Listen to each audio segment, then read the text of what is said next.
کوم محور د اعدادو 40 جمع 22 ورښیي. راځئ وګورو د لومړي عدد په محور کې په 40 عدد باندې پیل شوی، بیا 20 ورزیاتوو او بیا 2 اضافه کوو چې 9 شپېته ترلاسه شي. ښه که تاسو 20 ورزیات کړئ او بیا 2 علاوه کړئ، په واقعیت کې تاسو 22 اضافه کوئ. له دې مخې دا سم تر سترګو کیږي. راځئ چې وګورو دا شمارې ولې سمې نه دي. ښه دا یو موږ 2 اضافه کوو چې 49 لاسته راشي او بیا 2 نور چې 50 ترلاسه شي.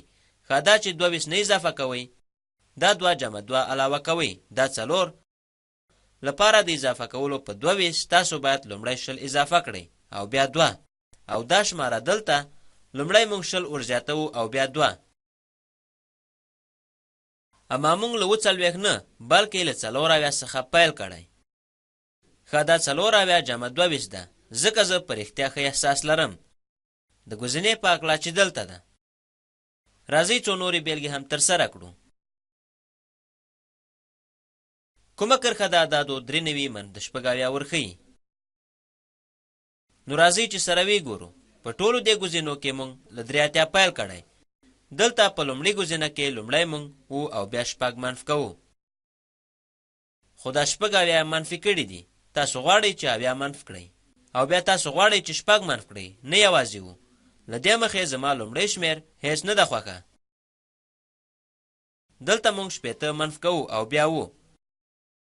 نو مګر هغه 80 منفي کوي، نه 6. موږ باید 10 منفي کړو، 10 دانې لسه او بیا 6 دانې یوه. ځکه موږ دلته 9 منفي کوو، موږ 9 تفریق کوو او بیا 6 دانې یوه. په رښتیا دا ګزینه به سمه وي. نو راځئ چې وګورو شاید یو بل لپاره د سرګرمۍ ترسره کړو. کوم محور د اعدادو 12 جمع 80 ورښیي.